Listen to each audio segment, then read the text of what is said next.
বাজেটে কৃষি, মৎস্য, প্রাণী, শিল্প ও এসএমই খাতে বরাদ্দ বাড়ানোর দাবি জানিয়েছেন ঢাকা ১৫ আসনের সংসদ সদস্য সাবেক শিল্প প্রতিমন্ত্রী আলহাজ কামাল আহমেদ মজুমদার। আগামী বাজেট নিয়ে এক সাক্ষাৎকারে প্রকল্প বাস্তবায়ন কর্মকর্তাদের স্মার্ট ও দুর্নীতিমুক্ত হওয়ার তাগিদ দেন তিনি। পাশাপাশি ঋণ খেলাফিদের আইনের আওতায় আনা সহ কালো টাকা সাদা করার সুযোগ বন্ধের তাগিদও দেন বর্ষিয়ান এই রাজনীতিবিদ। রেজা খানের রিপোর্ট।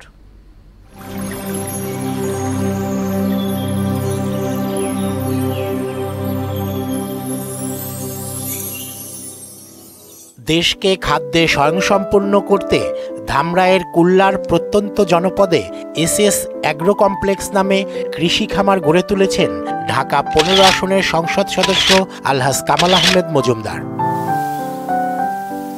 ২০০ একর জমিতে আবাদ হয় ধান, গম, ভুট্টা, সরিষা ও শাকসবজি। ৫০ একর জুড়ে আছে ২০টি পুকুর।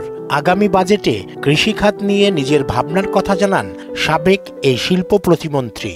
আমাদের দেশের ভাগ্যের পরিবর্তন করতে গেলে খাদ্যের স্বয়ংসম্পূর্ণতা আমাদেরকে অর্জন করতে হবে। কৃষিখাত স্ব উৎপাদনশীল খাতে যাতে বাজেট বরাদ্দ বেশি থাকে সেদিকে নজর দিবেন।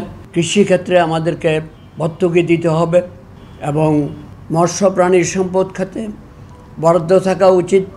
কারণ আমরা যদি এই খাতগুলোতে আমরা যদি বরাদ্দ বেশি রাখি তাহলে আমরা স্বয়ংসম্পূর্ণতা অর্জন করতে পারবো।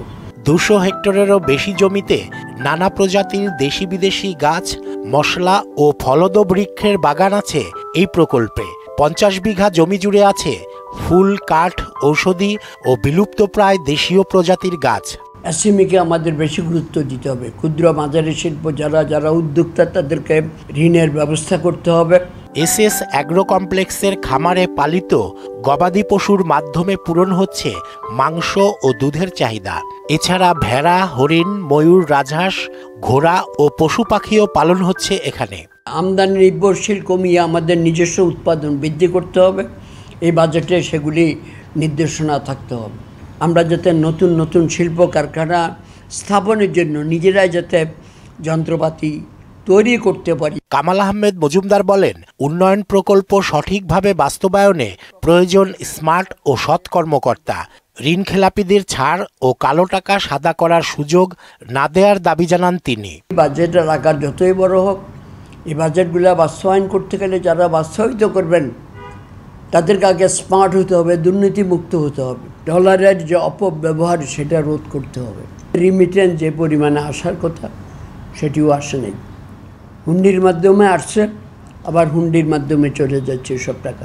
যারা ঋণ খেলাপি তাদেরকে কঠোর হস্তে আইনের আওতায় নিয়ে আসা উচিত। কালো টাকা সাদা করার যে প্রবণতা সেটাও বন্ধ করতে হবে। সুদবিহীন ব্যাংকিংয়ে আত্মশুদ্ধির পথ এনআরবিসি ব্যাংকের ইসলামিক ব্যাংকিং আল আমিন। অংশীজন ও সংসদে আলোচনার মাধ্যমে বাজেট চূড়ান্ত করার তাগিদও দেন কামাল আহমেদ মজুমদার। বিশিষ্ট অর্থনীতিবিদ যারা রয়েছেন তাদের সাথে আলাপ আলোচনা করে এবং ব্যবসায়ী সম্প্রদায় তাদের সাথে আলাপ আলোচনা করে বাজেট প্রণয়ন করা বাঞ্ছনীয় বলে আমি মনে করি। রেজা খান, মোহনা সংবাদ, ঢাকা।